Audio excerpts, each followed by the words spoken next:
Hey guys, तो देखो आज की इस लेक्चर में हम लोग पढ़ने वाले हैं अध्यारोपण का सिद्धांत क्या होता है। ठीक, इससे रिलेटेड क्वेश्चन बहुत मस्त मस्त बनते हैं, मतलब न्यूमेरिकल जो है बहुत गजब गजब बनते हैं। तो इसको आज हम लोग देखेंगे कि अध्यारोपण का सिद्धांत क्या है और इससे रिलेटेड मतलब इस कॉन्सेप्ट से रिलेटेड जितने टाइप के क्वेश्चन पूछे जाते हैं उन सभी टाइप्स को बता देंगे, ताकि कोई भी सवाल लगाने में आपको कोई भी प्रॉब्लम ना हो। तो चलिए वीडियो को शुरू करते हैं और देखते हैं। उससे पहले आपको बता दूं कि अगर आपने वीडियो को लाइक नहीं, वीडियो को लाइक कर दे। अरे लाइक तो बाद में करना, ठीक, पहले देख लो, समझ लो, अगर अच्छे से समझ में आ जाए, आपको वीडियो पसंद आ जाए तो वीडियो को लाइक जरूर कर देना, ठीक। और चैनल को सब्सक्राइब करके बेल आइकन दबा देना, ताकि आगे आने वाली कोई भी वीडियो आप मिस ना कर पाओ। तो चलिए शुरू करते हैं और देखते हैं, समझते हैं कि अध्यारोपण का सिद्धांत क्या होता है। इस पेन का जो नोक है ना, बहुत मोटा है, उसको हम लोग पतला कर देते हैं फिर समझते हैं। तो यहाँ पर आज कि हम लोग सबसे पहले समझेंगे रहे कि अध्यारोपण का सिद्धांत क्या होता है। आवेशों का एक अध्यारोपण का सिद्धांत है जो कि बड़ा फेमस है, जो बोर्ड एग्जाम में क्वेश्चन जिससे बनते हैं। देखो अब ये क्या होता है, देखो इसकी कहानी इतनी सी है। आपने इसके पहले वाले लेक्चर को, अगर आप सभी लेक्चर को ध्यान से देखते आना, सीरीज से देखते आना, मजा आएगा, तभी समझ में आएगा सब कुछ, ठीक। अध्यारोपण, इसके पहले वाले लेक्चर में मैंने आपको ये बताया था कि जैसे कि मान लो यहाँ पर कोई एक मान लेते हैं Q1 आवेश है, ठीक, और यहाँ पर मान लेते हैं Q2 आवेश है, ठीक। अब यहाँ पर ये जो Q1 आवेश है ये Q2 पर बल लगाएगा, ठीक। वो बल कैसे लिखते थे हम लोग, जैसे कि ये है, तो ये इस पर बल लगाएगा, तो मतलब ये प्लस वाला है तो इसको प्रतिकर्षित करेगा, ये भी प्लस, दोनों प्रतिकर्षित करेंगे। और इनको लिखेंगे कैसे, एफ लिखेंगे, एफ का मतलब होता है बल लिखा। अब ये बल मतलब कि किस पर बल लग रहा है, दूसरे वाले पर लग रहा है। किसके कारण बल लग रहा है, तो एक जो यानी Q1 आवेश है यानी एक के कारण लग रहा है, यानी पहले वाले के कारण लग रहा है। तो इसको हम लोग इस प्रकार से लिखते थे, ठीक। अब Q2 भी Q1 पर बल लगाता है, इसको कैसे लिखते थे, इसको लिखते थे भैया किस पर बल लग रहा है, Q1 पर बल लग रहा है, कौन बल लगा रहा है, दूसरा वाला लगा रहा है, इसको ऐसे लिखते थे, ठीक। इसी तरीके से मान लो इसको हम बोल दे ए, इसको मान ले, इसको बोल दे बी, तो कैसे लिखोगे इसको, इसको लिखोगे कि भैया बी वाला, सॉरी, इसको आपको ऐसे लिखना है कि भैया ए वाले पर बल लग रहा है, किसके कारण लग रहा है, इस बी वाले आवेश के कारण लग रहा है। तो एफ ए बी अगर कहीं पे लिख दें तो कंफ्यूज मत होना, इसका मतलब एफ ए बी जो है, इसका मतलब ये हुआ कि ए पर लग रहा है बल, और बी वाला जो आवेश है वो उस पर बल लगा रहा है, ठीक। इसको लिखने का तरीका बता रहा हूं मैं आपको, पहले ही समझा दे रहा हूँ इसको, मैंने इसके पहले वाले लेक्चर में बताया था। जिन्होंने देखा होगा तो वो उनको कोई प्रॉब्लम नहीं होगा, ठीक, वो तो ऐसे समझ रहे होंगे, ठीक। चलो ठीक है, इसको अब हम मिटा देते हैं। अच्छा एक चीज और बता दूं, अध्यारोपण का सिद्धांत क्या है। तो अगर कोई एक आवेश है तो ये इस पर बल लगाता है, ये इस पर बल लगाता है, ठीक है। अगर मान लो कोई तीसरा आवेश आ जाए, कोई तीसरा आवेश मान लो, इनकी कहानी तब चेंज होती है, जैसे कि मान लो एक Q1 आवेश ये है, एक Q2 मान लो आवेश ये Q1 आवेश है, और एक और की यहाँ पर Q3 आवेश है। अब यहाँ पर तो अगर हम पूछें कि इस Q2 आवेश पर कितना बल लगेगा, कुल कितना बल लगेगा, भाई इस पर तो Q1 बल लगाएगा, मतलब इस Q2 पर Q1 तो बल लगाएगा, साथ ही साथ Q3 भी इस पर बल लगाएगा। तो इस पर कुल आवेश कुल बल कितना हो जाएगा, मतलब कि दूसरे वाले दूसरे वाले पर कितना बल हो जाएगा, टोटल बल कितना हो जाएगा। भाई Q1 के मतलब दूसरे वाले पर लगा है, किसके कारण, यानी जो पहला वाला है वो भी लगाएगा, प्लस में जो तीसरा वाला है आवेश वो भी इस पर बल लगाएगा।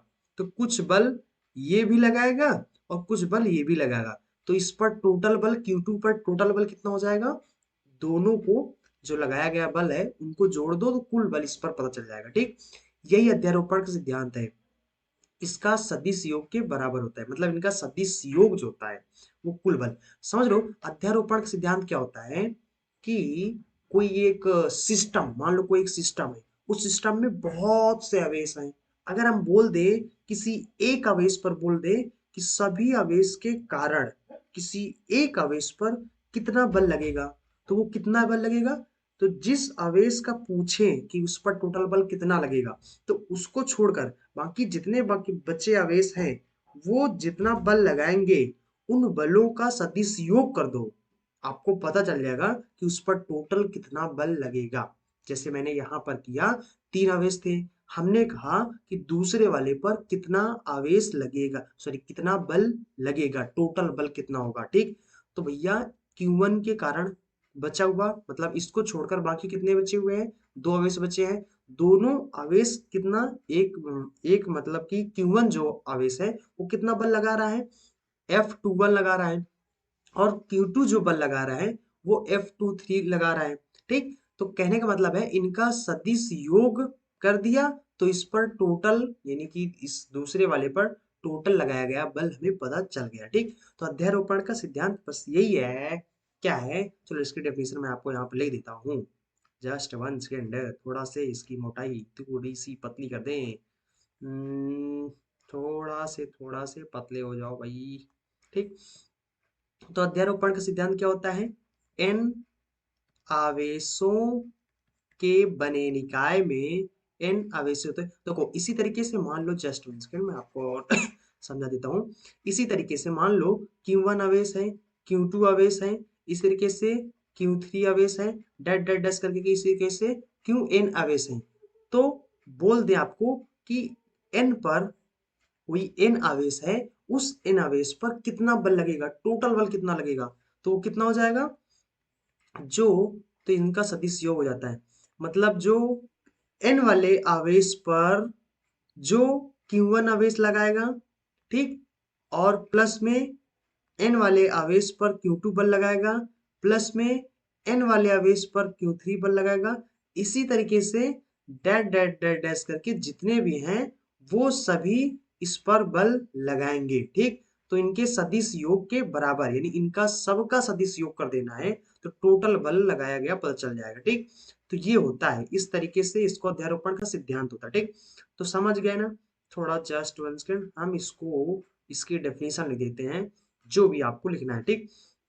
तो कैसे बताना है कि भैया n आवेशों के बने निकाय में, n आवेशों के बने निकाय में, निकाय मतलब सिस्टम में, किसी, कोई एक सिस्टम है, उस सिस्टम के अंदर n आवेश मान लो हैं, तो उस बने निकाय में किसी एक, किसी एक आवेश पर, किसी एक आवेश पर लगाया गया कुल बल, लगाया गया कुल स्थिर वैद्युत बल जो है, कुल स्थिर वैद्युत बल, स्थिर वैद्युत बल क्या होगा, अन्य सभी, अन्य सभी बचे हुए, बचे हुए, बचे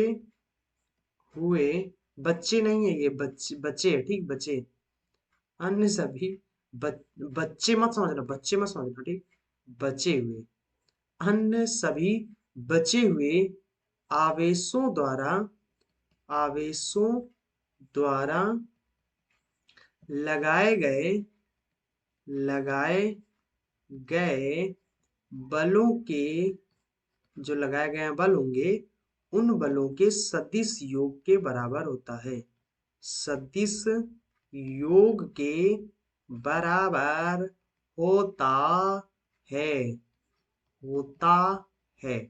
समझ गए ना, ये डेफिनेशन मार के आना है जब भी आपके बोर्ड एग्जाम में आ जाए तो, ठीक। क्या बताना है कि इन आवेशों के बने निकाय में, अध्यारोपण का सिद्धांत क्या होता है, इन आवेशों के बने निकाय में किसी एक आवेश पर लगाया गया कुल स्थिर वैद्युत बल अन्य सभी बचे हुए आवेशों द्वारा लगाए गए कुल बलों के, मतलब लगाए गए बलों के सदिश योग के बराबर होता है, ठीक। समझ गए, इसको लिख के आना, यही डेफिनेशन मार के आना बोर्ड एग्जाम में जब अभी आ जाए, ठीक। वैसे तो इस पर न्यूमेरिकल जा सकते हैं, आएंगे तो डेफिनेशन कम आता है, बस आ जाए तो ये डेफिनेशन मार के आना, ठीक। ठीक है, अब यहाँ पर सबसे पहले अब आपको हम बताते हैं कि इससे रिलेटेड क्वेश्चन कैसे बनते हैं, है ना। सबसे ज्यादा बहुत मस्त मस्त क्वेश्चन बनते हैं। सबसे पहला हम लोग देखते हैं बहुभुज वाले क्वेश्चन। बहुभुज टाइप के जो रिएक्शन होते हैं, ठीक। सॉरी, रिएक्शन न्यूमेरिकल है ना। बहुभुज वाले न्यूमेरिकल्स, न्यूमेरिकल्स, ठीक। इससे बहुभुज वाले एक न्यूमेरिकल बनते हैं। कैसे बनते हैं? जैसे कि जस्ट वन सेकेंड, ये मान लेते हैं कोई एक त्रिभुज है, ठीक। और इस त्रिभुज का ये ए शीर्ष हो गया, ये बी शीर्ष हो गया, ये सी शीर्ष हो गया। और मान लेते हैं ए शीर्ष पर Q1 आवेश रखा है, सी शीर्ष पर भी Q2 आवेश रखा है। और इसको मान लेते हैं ए, है ना। जस्ट वन सेकेंड, इसको बी मान लेते हैं, इसको सी मान लेते हैं, ठीक। तो मान लेते हैं कि ये हमारा सी है, ये हमारा बी है, और ये हमारा शीर्ष है, ठीक। और यहाँ पर भी मान लेते हैं कि इस पर भी हमने क्यों आवेश रख दिया। अब यहाँ पर अगर हम पूछें, कि सी, शीर्ष सी पर रखे आवेश, रखे आवेश पर लगने वाला कुल बल कितना होगा?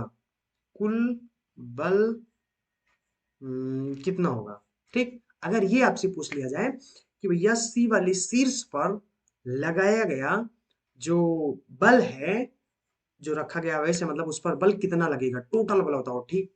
तो देखो, एक तो ये क्या है, ये समबाहु त्रिभुज है, इनके ये कोण कितना है, 60 डिग्री। ये कितना है? 60 डिग्री। ये कितना है? 60 डिग्री। अब देखो, एक तो भैया ये हमारा, ये जो आवेश है, ये इस आवेश पर बल लगाएगा। तो ये जब बल लगाएगा, क्योंकि ये प्लस प्लस है, इसको प्रतिकर्षित करेगा, मतलब ये इसको इस प्रकार से बल लगाएगा, इस दिशा में इसको बल लगाएगा, ठीक। इस बल का नाम दे देते हैं एफ। और सी वाले शीर्ष पर लगा है, किसके कारण लगा है? ए वाले के कारण लगा है, तो इसको पहचान के लिए एफ सी ए लिख देते हैं, ठीक। अच्छा, ये वाला आवेश भी इस आवेश पर बल लगाएगा, किस दिशा में? इस दिशा में प्रतिकर्षित करेगा इसको, क्योंकि प्लस प्लस वाले हैं, प्रतिकर्षित करेगा इसको। इसका नाम कैसे लिखेंगे? एफ। सी वाले पर लग रहा है, बी वाले के कारण लग रहा है, तो एफ सी भी लिख देंगे, ठीक। अब यहाँ पर इनके बीच का कोण कितना हो जाएगा? इनके बीच का ये 60 डिग्री है, तो ये भी शीर्षाभिमुख कोण हो जाएंगे ना, 60 डिग्री हो जाएगा। तो अब यहाँ पर इनका मतलब कि इस सी पर बल कितना हो जाएगा? तो सी पर जो बल हो जाएगा वो कितना हो जाएगा? इनके सदिश योग के बराबर, यानी एफ सी ए प्लस में वेक्टर एफ सी ए प्लस में वेक्टर सी बी, ठीक। ये हो जाएगा, दोनों तरफ इनका हम स्क्वायर कर देंगे, तो यहाँ पर ये क्या हो जाएगा? तो ये हो जाएगा हमारा एफ स्क्वायर हो जाएगा बराबर एफ नेट, मतलब कुल आवेश हो जाएगा, ठीक। सॉरी, कुल बल हो जाएगा, ठीक। तो ये कितना हो जाएगा हमारा? पहले का स्क्वायर, इसका स्क्वायर हो जाएगा, प्लस में दूसरे का स्क्वायर, दूसरा हमारा कितना है? F C B, F C A का स्क्वायर हो जाएगा, ठीक। इस वेक्टर का स्क्वायर हो जाएगा, प्लस में 2ab होता है, तो वेक्टर ए डॉट में वेक्टर वी हो जाएगा, ठीक। 2ab वाला सूत्र होता है ना, ए प्लस बी का होल स्क्वायर वाला सूत्र है, ए स्क्वायर प्लस बी स्क्वायर। और एक चीज समझ लो कि अगर कोई चीज वेक्टर में डॉट में लिखा है, तो उनके बीच का कोण अगर थीटा हो, तो ए डॉट बी, जैसे कि मान लो वेक्टर ए है, डॉट में वेक्टर बी है, इनके बीच का कोण अगर थीटा हो, तो ये क्या बन जाते हैं? ए बी कॉस थीटा हो जाते हैं, ठीक। तो यहाँ पर भी क्या हो जाएगा? इनके बीच का कोण थीटा है, 60 डिग्री है, तो यहाँ पर थीटा कितना है? 60 डिग्री है। तो यहाँ पर इनके बीच में कोण है, तो यहाँ पर ये हो जाएंगे हमारे एफ नेट कितना हो जाएगा? ये स्क्वायर है, इसको इधर भेज देंगे बराबर किस बात, ये अंडर रूट में बन जाएगा, तो जाएगा अंडर रूट में एफ वन का स्क्वायर, प्लस में इसको नाम दे देते हैं एफ वन एफ टू दे देते हैं, ठीक। एफ टू का स्क्वायर प्लस में 2 एफ वन एफ टू, है ना। और कॉस 60 डिग्री हो जाएगा। समझ रहे हो? कॉस 60 डिग्री क्यों? क्योंकि इनके बीच में, क्योंकि ये वेक्टर में है ना, डॉट में है, वेक्टर में है, डॉट में है, तो इनके बीच कोण अगर थीटा हो तो कॉस थीटा हो जाता है, ठीक। अगर आपने वेक्टर में पढ़ा होगा, नहीं पढ़ा है तो समझ लो, ठीक। ऐसा हो जाता है, कॉस थीटा ही होता है, ठीक। अगर ये इस डॉट में होते हैं, ठीक, क्रॉस में अगर होते हैं तो इनके बीच का कोण साइन थीटा होता है, ठीक। अब यहाँ पर सबसे पहले हम लोग यहाँ पर देख लेते हैं कि बल कितना हो जाएगा, एफ सी ए बल कितना है। तो ये भैया कूलाम के नियम के अकॉर्डिंग कूलाम ने क्या बताया था कि ये प्रतिकर्षण बल इनकी कितना होता है, क्यू, है ना, Q1 Q2 दोनों का आवेश सेम है। इस पर भी क्यों आवेश है, इस पर भी क्यों आवेश है, दोनों का आवेश सेम है। Q1 Q2 को आपस में गुणा कर देते हैं, तो गुणा करोगे तो दोनों का सेम आवेश है, इसलिए क्यू स्क्वायर हो जाएगा, ठीक, बटे में यानी कि जो, और मान लेते हैं इनकी भुजा कितना है, ए है। मतलब ये कितना है, ए है। मतलब इनके बीच की जो दूरी है, दोनों आवेशों के बीच की दूरी जो है ए है। तो यहाँ पर इसके कारण बल लगेगा, तो ये ए स्क्वायर हो जाएगा, ठीक। उसके बाद एफ सी बी हो जाएगा, इसी तरीके से ये भी क्या हो जाएगा, के और ए स्क्वायर हो जाएगा, मतलब क्यू स्क्वायर हो जाएगा। और यहाँ इनके बीच में भी ये कोण देखो यहाँ पर, मतलब ये दूरी कितना है, ए है, तो ए स्क्वायर हो जाएगा, ठीक। ये हमारा कूलाम के नियम के अकॉर्डिंग इतना फोर्स होगा प्रतिकर्षण बल जो लगाएगा, ठीक। अगर आपने कूलाम का इसके पहले वाले लेक्चर को नहीं पढ़ा है तो भैया लिंक भी डिस्क्रिप्शन बॉक्स में मिल जाएगा, या फिर सीधा चैनल पे जाके प्लेलिस्ट में जाके आप सभी वीडियो को सीरीज वाइज देख सकते हो, ठीक। तो ये आपके हो जाएंगे बल, दोनों बल वैसे सेम है, सेम बल है, तो सेम बल है तो क्या हो जाएगा, दोनों बल सेम हैं, तो यहाँ पर क्या हो जाएगा, तो ये हो जाएगा हमारा F बराबर में, यानी F नेट कितना हो जाएगा, ये भी दोनों सेम है तो दोनों जुड़ जाएंगे, एक एक 2F का स्क्वायर हो जाएगा, प्लस में ये F दोनों के स्क्वायर हो जाएंगे, तो हो जाएगा 2F का स्क्वायर कॉस 60 कितना होता है, कितना होता है, 1/2, है ना। तो 2 से 2 कैंसिल हो जाएगा, 2 से 2 कैंसिल हो जाएगा।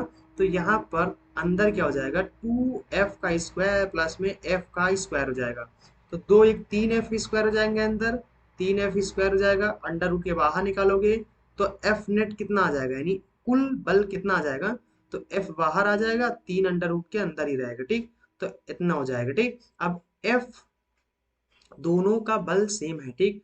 दोनों का मतलब कि एफ सी ए और एफ सी बी दोनों बराबर हैं, और इनको मान लेते हैं एफ, ठीक। तो इस एफ का वैल्यू कितना हो जाएगा, इस एफ का वैल्यू यहाँ पर ये है आपका, इसको उठा के रख दो, ठीक। तो ये हो जाएगा हमारा के क्यू स्क्वायर बटे में ए स्क्वायर रूट 3, ठीक। इतना ही बल लगेगा इस पर, ठीक। अगर इनके बीच का कोण 60 डिग्री है और दोनों बल बराबर हैं तो इतना ही बल लगाएंगे। कुल बल सी वाले शीर्ष पर रखा जो आवेश है उस पर कुल बल इतना ही लगेगा। ये बात समझ में आया कि नहीं आया, ठीक। ऐसे ही न्यूमेरिकल आएंगे, ऐसे ही आपसे पूछ लिया जाएगा, ठीक। तो आई थिंक आप इसको समझ गए होंगे। चलो अब बहुत मस्त एक न्यूमेरिकल लेते हैं, और ये तो मैंने आपको बताया कि इस प्रकार से पूछे तो इस प्रकार से आपको निकाल लेना है, यानी उनके सदिश योग के बराबर कर देना है, ठीक। चलो ठीक है, अगला न्यूमेरिकल लगाते हैं जो आपकी बुक में दिया हुआ है, चित्र प्रकाशन का जो बुक है उसमें दिया हुआ है, ठीक। चलो देखते हैं उस सवाल को। तो जस्ट वन सेकेंड, थोड़ा सा एक पॉइंट हम लोग और यहाँ पर समझ लेते हैं। कहाँ गया, कहाँ गया, अध्यारोपण का सिद्धांत। एक पॉइंट छूट गया जो मैंने आपको नहीं बताया, वो ये है कि वो ये है कि जैसे कि मान लो यहाँ पर 3 आवेश हैं, इन 3 आवेश में मतलब पहले 2 आवेश थे, तो दोनों जब 2 आवेश हैं तो इन दोनों के बीच में जितना बल लगेगा, मतलब Q1 Q2 पर जितना बल लगाएगा उतना ही बल यहाँ भी लगाएगा। ऐसा नहीं कि Q3 वाला जो आवेश यहाँ पर आ गया तो Q2 पर आवेश Q1 और Q2 कुछ दूसरा लगा देगा, ऐसा नहीं है। जितना Q1 Q2 बल पहले लगा रहा था जब Q3 आवेश नहीं था, उतना ही बल अभी भी लगाएगा।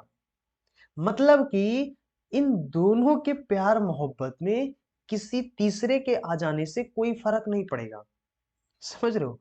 मतलब Q1 जितना बल लगा रहा था Q2 पर उतना ही बल लगाएगा, चाहे Q3 चाहे जितने आवेश आ जाए, ठीक। तो ये चीज है।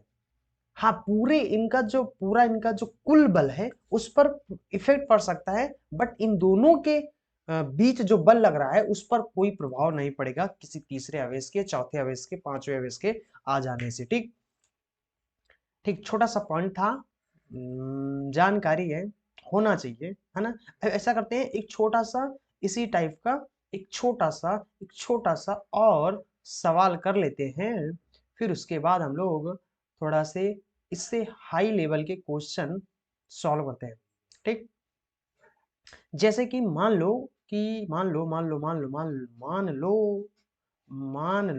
ये कितना है, इस पर मान लो मैंने माइनस क्यों आवेश रख दिया, इस पर प्लस क्यों आवेश रख दिया, इस पर हमने प्लस क्यों आवेश रखा, इसको बोल दिया ए पॉइंट मान दिया, और ये बी हो गया, ये सी हो गया।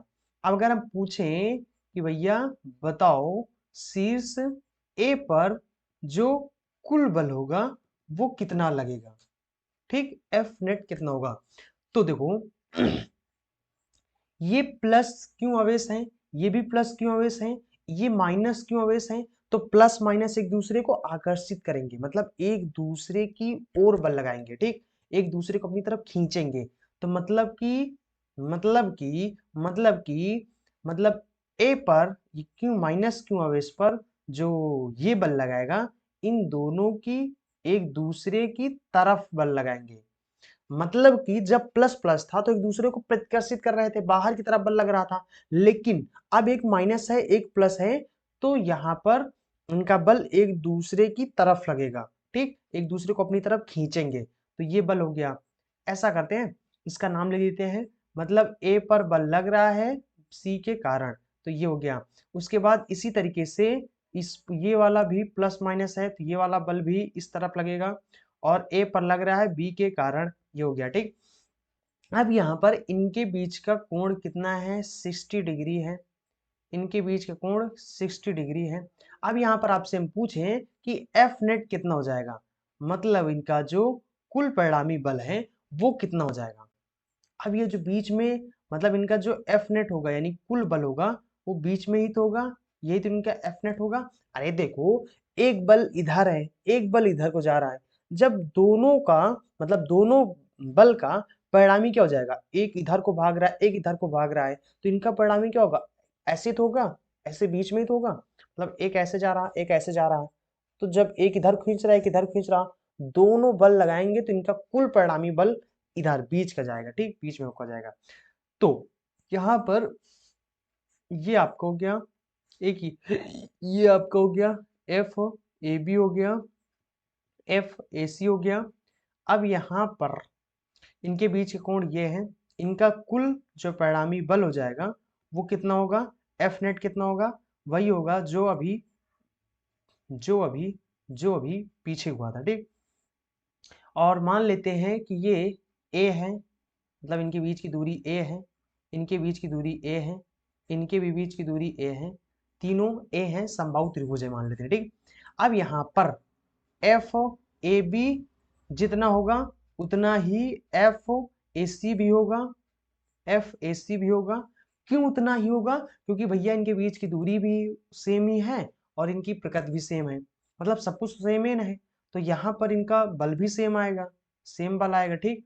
और ये कितना हो जाएगा, कूलाम के नियम के अकॉर्डिंग के Q1 Q2 इनका आवेश भी बराबर है, दोनों को मल्टीप्लाई हो जाएगा, क्यू स्क्वायर हो जाएगा, बटे में इनके बीच की दूरी आर सॉरी ए है तो ए स्क्वायर हो जाएगा, और जब कूलाम का नियम बताया था तो वहां पर इनके बीच की दूरी आर था इसलिए आर स्क्वायर था, तो ये हो जाएगा इनका बल, ठीक। अब यहाँ पर इनका जो एफ नेट होगा यानी एफ नेट होगा वो कितना हो जाएगा, अंडर रूट में एफ पहले वाले बल का स्क्वायर दूसरे वाले बल का स्क्वायर प्लस में एफ एफ है ना, और कॉस थीटा, बीच में कोण कितना है 60 डिग्री है, तो ये इनका कुल, ये आप याद रखना कि कुल परिणामी बल इतना ही होता है, सदिश योग अगर हो तो उनका जो कुल परिणामी बल आएगा वो कितना हो जाएगा, एफ स्क्वायर प्लस में एफ स्क्वायर प्लस में 2 एफ कॉस थीटा, जो भी इनके बीच का कोण हो, अगर बीच का कोण इनके थीटा हो तो इस तरीके से ये इनका परिणामी बल हो जाता है, ठीक। तो एक एक 2 एफ स्क्वायर वही चीज होगी कहानी, प्लस में 2 एफ स्क्वायर इंटू में 1/2 हो जाएगा, 2 से 2 कैंसिल हो जाएगा, तो यहाँ पर आ जाएगा हमारा f√3 आ जाएगा, और यहाँ पर इसका वैल्यू हम लोग रख देंगे, f का वैल्यू यहाँ पर रख देंगे, तो यहाँ पर f नेट कितना हो जाएगा, f नेट ये हो जाएगा हमारा, f की वैल्यू कितना है, k² बटे में a²√3, तो इसका भी बल उतना ही आ जाएगा। ठीक, तो ये आपका आंसर हो जाएगा। ठीक, तो इस तरीके से इसके न्यूमेरिकल लगते हैं। आई थिंक आप इसको समझ गए होंगे। चलो फिर इससे थोड़े से हाई लेवल के क्वेश्चन समझते हैं। ठीक, देखो अब यहाँ पर हम लोग समझेंगे इससे हाई लेवल के क्वेश्चन को। इस सवाल में थोड़ा से देख लेते हैं। देखो इसमें यहाँ पर ये कंफ्यूज मत हो जाना कि ये एक माइनस है एक प्लस है। ठीक, देखो यहाँ पर आप कंफ्यूज मत हो जाना कि ये माइनस अवेज था, इस पर प्लस अवेज था, फिर भी मैंने Q² क्यों लिखा, क्योंकि दोनों का चिन्ह उन्हें नहीं लेना है। ठीक, दोनों का बिना चिन्ह सुधा लेना है, चिन्ह उन्हें यहाँ पर आपको नहीं लेना है, बस इनका सिर्फ और सिर्फ परिमाण लेना है।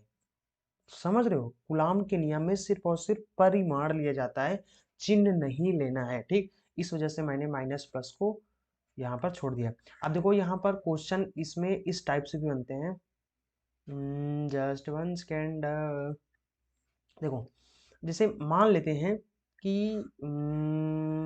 इस प्रकार से मान लेते हैं कि एक यहाँ पर आवेश है, एक इस कोने पर आवेश है, एक इस कोने पर आवेश है, एक इस कोने पर आवेश है, और यहाँ पर अगर पूछ लिया जाए कि मान लेते हैं यहाँ पर बीच में एक प्लस क्यू आवेश रखा गया है, और अगर आपसे बोल दिया जाए कि इस क्यू आवेश पर कुल कितना परिणामी बल होगा, कुल परिणामी बल बताइए इस क्यू आवेश पर। ठीक, तो कैसे होगा बताओगे। देखो इस आवेश पर एक तो भैया इसके कारण इनका नाम देते हैं ए।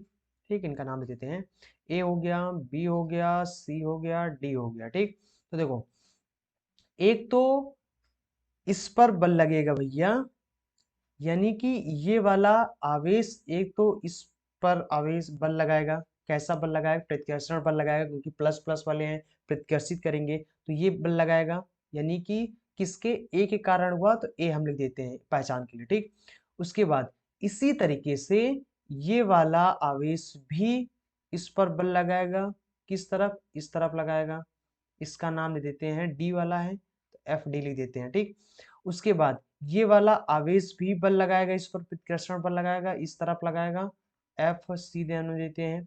उसके बाद ये वाला आवेश भी इस क्यू पर बल लगाएगा, जो कि इस तरफ लगाएगा। ठीक, अब देखो यहाँ पर, और कुछ देर के लिए मान लेते हैं कि यहाँ से लेकर यहाँ तक। ठीक, मतलब कुछ देर के लिए मान लेते हैं कि ये जो हमारा है, मतलब ये जो है यहाँ से लेकर इस क्यू से लेकर इस क्यू तक, इनके बीच की दूरी ये मान लेते हैं आर है। ठीक, मान लेते हैं आर है।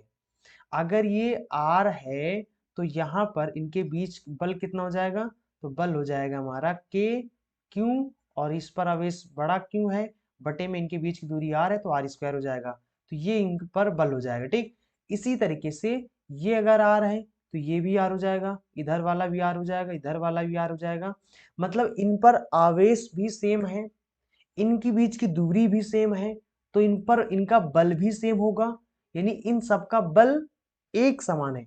मतलब जितना एफ सी यहाँ पर F C, F A, F B, F D, ठीक, ये सब क्या है, बराबर है, सेम है। ठीक, तो इन सब का बल क्या है, बराबर है।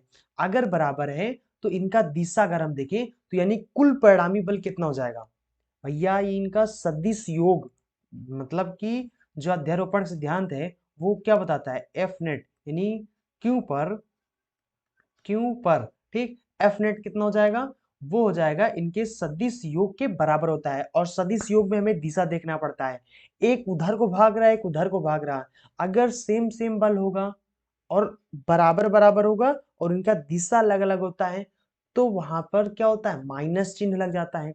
तो यानी कि ये वाला बल, ये वाला जस्ट सेकंड कलर चेंज कर लेते हैं, ये वाला जो बल है वो इस वाले बल को खत्म कर देगा, क्योंकि एक इधर को है, एक इधर भी है, इनका दिशा अलग अलग है, इनका परिमाण सेम है लेकिन दिशा अलग अलग है, तो ये एक दूसरे को काट देंगे यानी जीरो हो जाएगा, घट जाएंगे एक दूसरे से। ठीक, और ये वाला बल इस वाले बल को खत्म कर देगा तो जीरो हो जाएगा। ठीक, यानी कि क्यू पर, कहने का मतलब है कि क्यू पर जो परिणामी बल आएगा वो कितना हो जाएगा, जीरो हो जाएगा। ठीक, क्यों, क्यों, क्योंकि इनके बल का जो सभी का परिमाण जो है वो तो बराबर है, मतलब इनका बल बराबर बराबर लगा रहे हैं, एक इधर को लगा रहा है, एक उधर को लगा रहा है, तो एक दूसरे को ये खत्म कर देंगे। समझ रहे हो नहीं समझ रहे हो?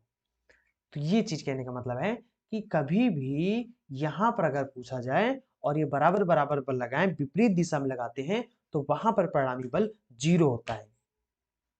कहने का मतलब है, ऐसे समझो जैसे कि एक लड़का है, मतलब दो लड़के इधर को रस्सी खींच रहे हैं और दो लड़के इधर को रस्सी खींच रहे हैं, तो इस जगह पर कितना रस्सी खींच जाएगा, मतलब इस जगह पर जो रस्सी होगा उस पर कोई ताकत नहीं लगेगा। भाई जितना ताकत इधर लगा रहे हैं दो लड़के, उतना ताकत उधर दो लड़के लगा रहे हैं, तो बीच में रस्से पर बल कितना लगेगा, रस्सा ना इधर जाएगा ना उधर जाएगा, बीच पे रुका रहेगा, मतलब बीच वाले रस्सा पर कोई भी बल नहीं लगेगा। इस पर बल जो होगा वो कितना होगा, इस जगह पर जीरो होगा, यानी बल जो होगा यहाँ पर परिणामी बल होगा वो जीरो होगा। ठीक, ऐसे समझ लो, रस्सी का एग्जांपल देखा समझ लो। ठीक, समझ में आई की बात नहीं आई, चलो ठीक है।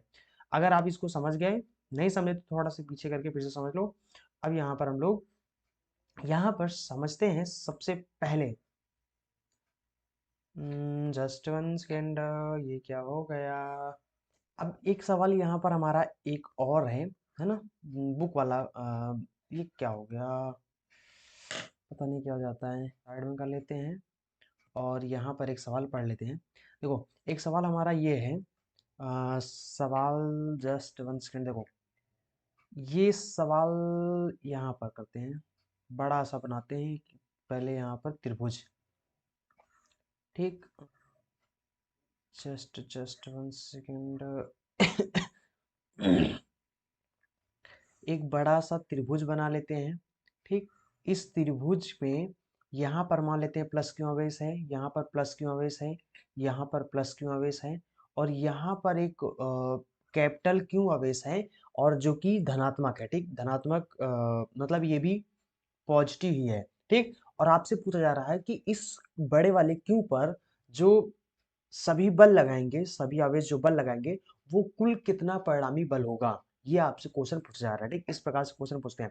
अब देखो इस क्यू पर एक ये वाला क्यू भी बल लगाएगा, ये वाला भी लगाएगा और ये वाला भी लगाएंगे, तीनों लगाएंगे। ठीक, तो यहाँ पर कितना हो जाएगा, देखो ये वाला क्यू जब इस पर बल लगाएगा तो ये इस तरफ हो जाएगा, इसका नाम दे देते हैं ए बी और ये सी नाम दे देते हैं। तो ये बी के कारण लग रहा है तो इसलिए एफ बी लिखेंगे, और इसी तरीके से इस आवेश के कारण भी इस पर बल लगेगा, इस प्रकार से इसको नाम दे देते हैं एफ सी नाम दे देते हैं। और यहाँ पर हमारा ये वाला आवेश भी इस पर बल लगाएगा जो कि इस दिशा में लगाएगा, क्योंकि ये पॉजिटिव है और वो भी पॉजिटिव है, दोनों प्रतिकर्षित करेंगे, तो यहाँ पर ये हो जाएगा हमारा एफ ए हो जाएगा। ठीक, समझ रहे हो? अब यहाँ पर इन दोनों का, मतलब इन दोनों बलों का जो परिणामी होगा, मतलब ये वाला और ये वाला, ठीक, ये वाला हमारा एफ बी है और ये वाला हमारा एफ सी है, इन दोनों का जो परिणामी बल होगा वह यही होगा। क्योंकि देखो ऐसे एक बल ऐसे जा रहा है, एक बल ऐसे जा रहा है, तो इनका जो परिणामी होगा 20 से होगा। ठीक, परिणामी जो बल होगा वो कैसे होगा, ऐसे जा रहे हैं, इनका दोनों का परिणामी बल ये होगा। ठीक, मतलब परिणामी बल की दिशा ये हो जाएगा। ठीक, 20 से निकल जाता है, तो ये इसका परिणामी हो जाएगा एफ नेट। एफ नेट कितना हो जाएगा, इन दोनों का परिणामी हमारा बल ये हो जाएगा। ठीक, अब देखो यहाँ पर थोड़ा सा, और इनकी जो त्रिभुज की भुजाएं एल है, ये एल है, ये एल है। ठीक, तो अगर इनकी त्रिभुज की भुजाएं एल है, और एक चीज समझ लो कि जैसे कि मान लो एक ये प्लस क्यू आवेश है और यहाँ पर कैपिटल क्यू आवेश है, इनके बीच की ये जो दूरी है ये अभी हमें नहीं पता। ठीक, मतलब इनके ये जो बीच की दूरी है जिसको मैंने ये बना दिया है ये, ठीक, ये दूरी हमें नहीं पता। ठीक, अगर इन दोनों के बीच की दूरी हमें पता हो तो फिर हमारा बल निकल आएगा। ठीक, तो देखो F बराबर में यानी कि एफ बी, तो एफ बी हमारा कितना हो जाएगा के Q1 और Q2 हमारे पास, मतलब एक आवेश ये है, दूसरा आवेश कैपिटल Q है, तो कैपिटल Q लिखेंगे बटे में इनके बीच की दूरी नहीं पता है, अगर वो पता चल जाए तो हमारा काम चल जाएगा, हमारा काम हो जाएगा। ठीक, तो इसको हम कैसे निकालेंगे, इसको हम निकाल सकते हैं ऐसे। देखो ये पूरा त्रिभुज है, ठीक, ये हमारा एल है, ये भी एल है, ये भी एल है, तो पाइथागोरस प्रमेय से पहले हम इसको निकाल लेते हैं। ठीक है, जो लंब है इसको निकाल लेते हैं। Just one second, just one second. ठीक, पाइथागोरस प्रमेय से हम लोग क्या करते हैं, सबसे पहले इसको निकाल सकते हैं। कैसे निकालेंगे भैया, ये आपका क्या हो गया, एल हो गया, ये आधा है। देखो ये पूरी लंबाई हमारा एल है, लेकिन अगर हम सिर्फ यहाँ से लेकर यहाँ इसके बीच की दूरी इसको देखें तो ये हमारा कितना हो जाएगा, एल का आधा हो जाएगा, यानी L/2 हो जाएगा। ठीक, तो ये हमारी कितना है, L/2 है। अब हमें लंब नहीं पता है, तो लंब हम कैसे निकालेंगे, पाइथागोरस प्रमेय होता है कर्ण का स्क्वायर बराबर आधार का स्क्वायर प्लस में लंब का स्क्वायर। तो कर्ण हमारे पास एल है तो एल स्क्वायर हो जाएगा, बराबर में लंब आधार हमारे पास है L/2 है, इसका स्क्वायर कर देंगे, और प्लस में एल स्क्वायर हमें नहीं पता, एल स्क्वायर निकाल लेंगे। ठीक, तो एल स्क्वायर बराबर कितना हो जाएगा, एल स्क्वायर, और ये एल स्क्वायर बटे में 2 दूना 4 हो जाएगा, इसको इधर भेज दो तो माइनस में आ जाएगा, तो एल स्क्वायर बटे में 2 दूना 4 हो जाएगा। ठीक, इसको एल स्क्वायर करके हम लोग इसको तिरक गुणा करके निकाल लेते हैं, तो एल स्क्वायर माइनस में एल स्क्वायर बटे में नीचे नीचे गुणा करेंगे, इसका हर बराबर करेंगे तिर्यक गुणा करके। ठीक, जो कि आप लोग समझ रहे हो, क्लास 12 में हो तो इतना तो आपको पता ही है। ठीक, तो अब यहाँ पर एल स्क्वायर बराबर कितना हो जाएगा, तो ये हो जाएगा 4 में से घटाएंगे तो 3L स्क्वायर बटे में 4 हो जाएगा। ठीक, ये स्क्वायर है, इधर आ जाएगा अंडर रूट में, तो एल स्क्वायर बराबर में अंडर रूट में 3L स्क्वायर बटे में 4 आ जाएगा। ठीक, तो यानी कि सॉरी एल हो जाएगा। ठीक, तो एल बराबर कितना हो जाएगा, अंडर रूट 3 तो अंदर ही रहेगा, एल स्क्वायर को बाहर निकालोगे एल हो जाएगा, और 4 को बाहर निकालोगे तो 2 का वर्ग है तो 2 हो जाएगा। ठीक, यानी कि लंब हमारा कितना आ गया, ये आ गया हमारा √3/2 L आ गया। ठीक, समझ लो। तो यहाँ पर एक चीज और समझ लो कि जो त्रिभुज होता है, जो त्रिभुज होता है, इस त्रिभुज की ये होती है माध्यिका, मतलब ये जो केंद्र, सॉरी इसको बोलते हैं, मतलब ये लाइन जो हो गया, इस लंब को हम लोग माध्यिका तो बोल देते हैं, लेकिन यहाँ पर ये जो होता है, इस पॉइंट को हम लोग केंद्रक बोलते हैं। ठीक, तो यहाँ पर ये केंद्रक कैसे निकालते हैं, मतलब इस पॉइंट को हम लोग कैसे निकालते हैं, ये क्या होता है, ये इस पूरे लंब का 2/3 होता है। ठीक, यानी कि ये जो पूरा लंब, इसका नाम देते हैं ABCD, तो यहाँ पर ये जो हमारा AD है, ये AD क्या होता है, ये मान लो ये हमारा O पॉइंट है। ठीक, तो यानी कि अगर हमें AO निकालना है तो ये क्या होता है, 2/3 होता है, यानी AD का, AO क्या होता है हमारा, AD का 2/3 होता है।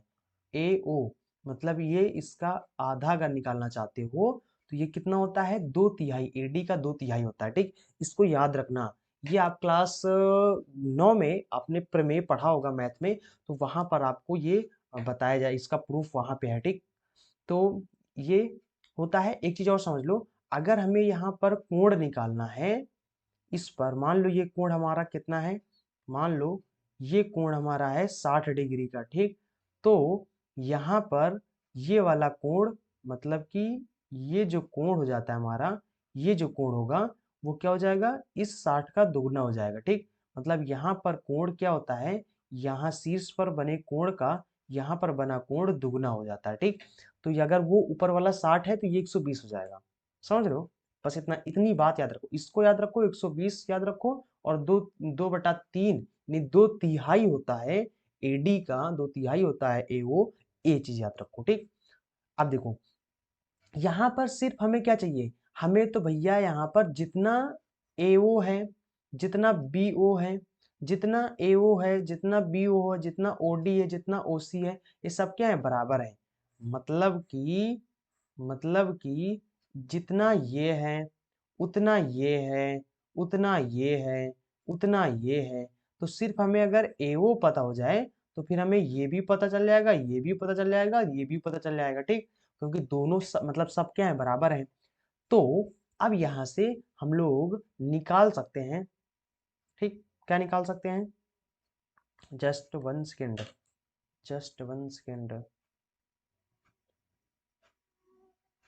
Just one second, just one second, just one second, देखो ए ओ हम निकालेंगे तो ए ओ क्या हो जाएगा, ए डी का 2/3, और ए डी हमारा कितना आ गया, तो ए डी हमारा आ गया √3/2 एल आया, ठीक, 2 से 2 कैंसिल हो जाएगा, तो ये हो जाएगा हमारा √3/3 और एल हो जाएगा। इस 3 को हम लिख सकते हैं √3 गुणे में √3, क्योंकि √3 गुणे में √3 करोगे तो 3 हो जाएगा, 3 के स्थान पे इसको लिख सकते हैं, ठीक, तो एक अंडर रूट से एक अंडर रूट कैंसिल हो जाएगा, ये हो जाएगा L/√3 आ जाएगा, ठीक, यानी कि एओ हमारा कितना आ गया, L/√3 आ गया, ठीक। मैं फिर से यहाँ पर चित्र बना देता हूँ, मतलब कि यहाँ पर एक क्यू आवेश था, एक यहाँ पर प्लस क्यू आवेश था, और इनके बीच की ये जो दूरी है ये कितना आ गया, ये आ गया L/√3 आ गया, ठीक। तो यहाँ पर अब ये वाला आवेश इस क्यू पर कितना बल लगाएगा, अब हम निकाल सकते हैं, है ना, तो ये कितना हो जाएगा, ये हो जाएगा हमारा के क्यू और कैपिटल क्यू बटे में ए स्क्वायर होता है, यानी L/√3 का होल स्क्वायर हो जाएगा, तो यहाँ पे स्क्वायर करोगे तो हो जाएगा के क्यू क्यू बटे में हो जाएगा L² बटे में 3 हो जाएगा, बटा के नीचे बटा हो तो पलट जाता है, सबसे नीचे वाला सबसे ऊपर हो जाता है, तो भैया यहाँ पर ये हो जाएगा 3K क्यू बटे में L² हो जाएगा, ठीक, ये इतना बल हो जाता है। अब जस्ट वन सेकेंड, अब देखो हमें क्या चाहिए, हमें क्या चाहिए, सबसे पहले मैं आपको पूरा सवाल क्लियर कर देता हूँ, पहले फिर से मैं आपको यहाँ पर त्रिभुज बना दे रहा हूँ। देखो हमें सवाल हमारा क्या था, सवाल हमारा था ये यहाँ पर क्यों है, यहाँ पर क्यों है, और यहाँ पर क्यों है, ठीक, यहाँ पर कैपिटल क्यों है, इस पर हमें निकालना है। तो इस यहाँ से यहाँ तक की जो दूरी है वो कितना है, L/√3 है, यहाँ से यहाँ तक की दूरी कितना है, L/√3 है, और यहाँ से यहाँ तक की दूरी कितना है, L/√3 आया, ठीक, कहाँ से आया अभी मैंने आपको बताया ना, अभी सॉल्व करके देखो। अब यहाँ से हम चुपचाप से निकाल सकते हैं, मतलब इस आवेश के कारण इस पर कितना बल लग रहा है वो निकालेंगे, तो F, इसको नाम A नाम दिया, इसको B नाम दिया, इसको C नाम दिया, तो अगर हम लोग यहाँ पर FA निकालें, FA अगर निकालें तो FA हमारे पास कितना हो जाएगा, ये अभी आया यहाँ पर, ये देखो आया, तो ये कितना है हमारा 3K क्यू बटे में L² आ गया, ठीक, अरे वैसे ही आया ना ये यहाँ पर, ये जितना आपका FC है, ठीक, इसी तरीके से हमारा FC भी उतना ही है, FC भी उतना ही है, इसी तरीके से हमारा जो यहाँ पर FC है ये भी उतना है, FV भी उतना ही है, ठीक, ये तीनों बल क्या है, बराबर बराबर है। अब हम क्या करेंगे, इन दोनों का परिणामी निकालेंगे, यानी कि एक बल ये हो गया, एक ये बल हो गया, ठीक, तो FC और FV इन दोनों का परिणामी क्या हो जाएगा, ये हो जाएगा, यानी F नेट क्या हो जाएगा हमारा, ये हो जाएगा, ठीक, तो F नेट निकालेंगे, इन दोनों का सबसे पहले हम लोग परिणामी निकाल लेते हैं, फिर उसके बाद इसके साथ जोड़ देंगे। देखो अध्यारोपण का सिद्धांत हमें क्या कहता है कि इस कैपिटल वाले क्यू पर लगने वाले सभी बल का योग, तो हम लोग क्या करते हैं, पहले पहले FC और FV इन दोनों का परिणामी पहले निकाल लेते हैं, फिर इन दोनों का जो परिणामी आएगा उसको ये इस फिर ये वाला सिर्फ बचेगा बल, इसके साथ उसको जोड़ देंगे तो तीनों बल जुड़ जाएंगे, समझ रहे हो। तो पहले हम लोग क्या करते हैं, तो इन दोनों का परिणामी निकाल लेते हैं, तो F नेट कितना हो जाएगा, तो भैया ये हो जाता है हमारा, दो बलों के परिणामी क्या होता है, पहले का स्क्वायर प्लस में दूसरे का स्क्वायर प्लस में पहला और दूसरा दोनों सेम है इसलिए FF लिख रहे हैं, कॉस थीटा होता है, थीटा यहाँ पर कितना है, ये वाला कोण अगर 60 है तो ये वाला कोण हमारा इन दोनों के बीच के कोण कितना हो जाएगा, तो ये हो जाएगा 120, अभी मैंने आपको बताया, ठीक। तो यहाँ पर कोण हो जाएगा 120 अंश, ठीक। और कॉस 120 अंश का मान जो होता है वो होता है माइनस का 1/2 होता है, ठीक। तो ये हो जाएगा हमारा, देखो एफ एफ दोनों हो जाएंगे 2f² हो जाएगा, प्लस में एफ एफ को गुणा करेंगे तो 2f² हो जाएगा। और यहाँ पर cos 120 अंश का मान कितना होता है, माइनस का 1/2 होता है, ठीक। 2 से 2 कैंसिल हो जाएगा, तो यहाँ पर कितना हो जाएगा अंदर हमारा 2f² माइनस में f², घटाएंगे तो कितना हो जाएगा f² हो जाएगा, ठीक। और f² को अगर आप अंडर रूट के बाहर निकालोगे तो कितना हो जाएगा, तो ये हो जाएगा हमारा f आ जाएगा, ठीक। यानी कि f नेट कितना आ गया हमारा, तो ये आ गया सिर्फ f आ गया, ठीक। और इस f का वैल्यू हम लोग पहले ही निकाल चुके हैं। इस f का वैल्यू कितना है हमारा 3k क्यू है, ठीक। समझ लो, तो इन दोनों का परिणाम ही आ गया। Just 1 second.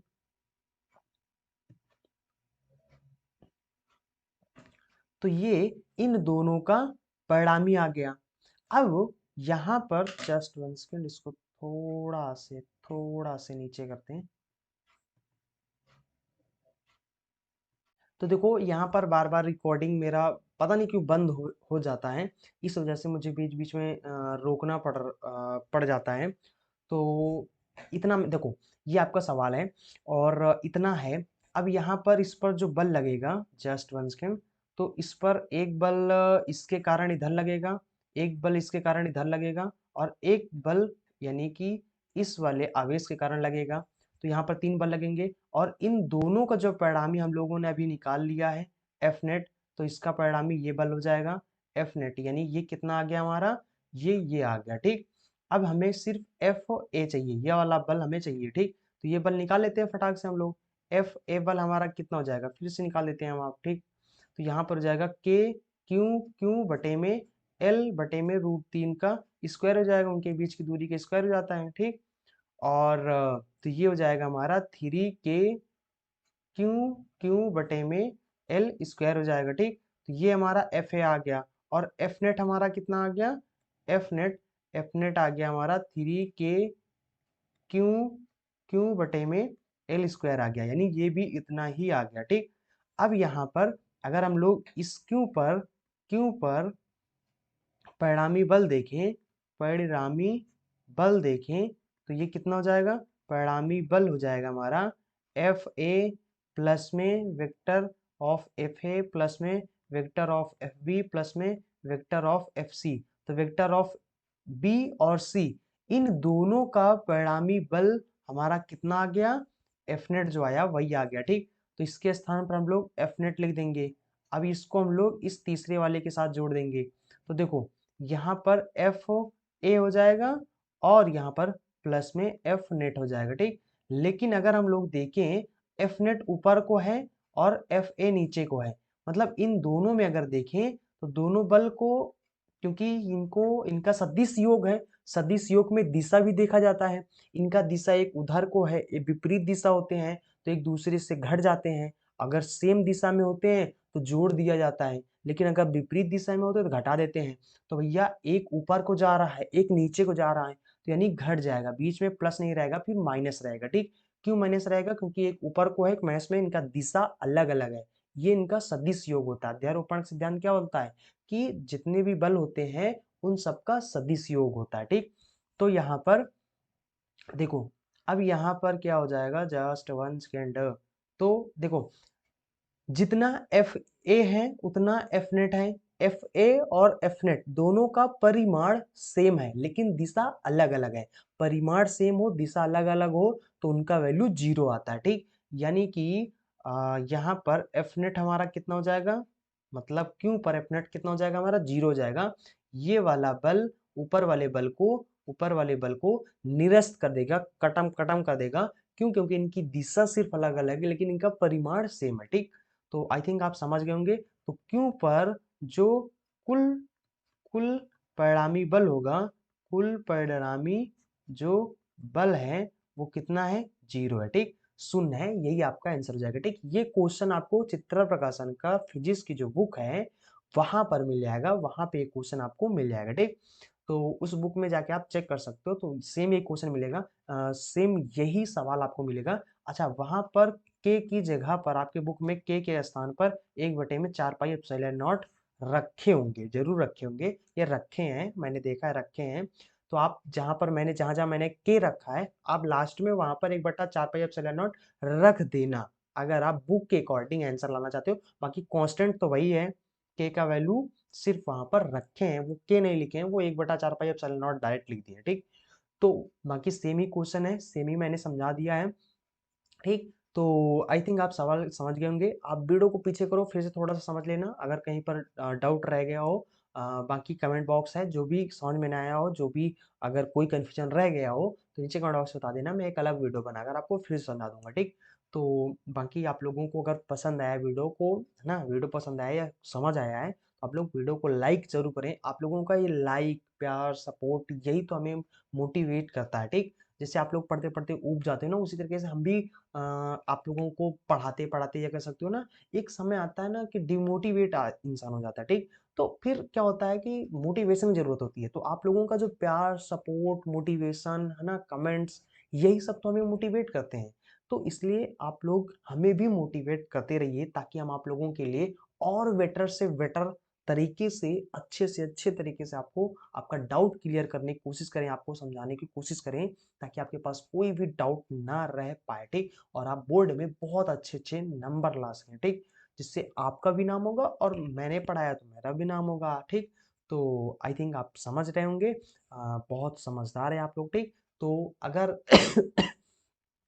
वीडियो पसंद आया तो वीडियो को लाइक जरूर करें, और अगर आपने चैनल को सब्सक्राइब नहीं किया चैनल को सब्सक्राइब कर लें, क्योंकि यहाँ पर डेली इस तरह के एजुकेशनल वीडियो मिलते रहते हैं। और एक बात, आप लोग वीडियो देख तो लेते हो, समझ लेते हो, लाइक भी कर देते हो, लेकिन वीडियो को अपने दोस्तों के साथ शेयर नहीं करते हो, तो वीडियो को अपने दोस्तों के साथ शेयर जरूर करें, ये आपसे मेरा रिक्वेस्ट है, ठीक। तो चलते हैं, मिलेंगे अगले वीडियो में। Thanks for watching and see you again next video.